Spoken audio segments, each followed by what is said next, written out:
মুসলিম ভাই ও বোনেরা, প্রতি বছর আমি রোজায় আপনারা কোন খাবার খাইতে পারবেন, কোনটা খাইতে পারবেন না, কোন অসুখে কি খাবেন কি খাবেন না, রোজার স্বাস্থ্যগত উপকারিতা কি, এসব বিষয়ে আমি বিস্তারিত ভিডিও দিয়ে থাকি।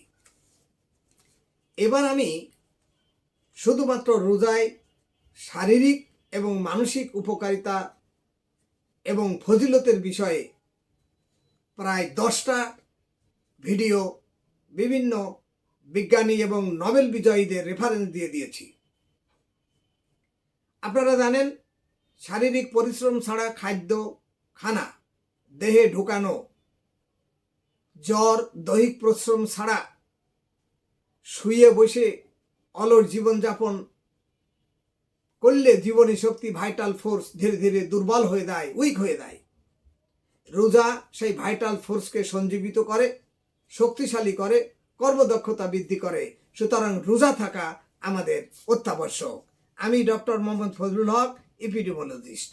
আপনারা সবাই ভিডিওটি লাইক, শেয়ার, কমেন্ট দিয়ে সকলকে এই সুযোগ সুবিধা নেওয়ার সুযোগ করে দেবেন।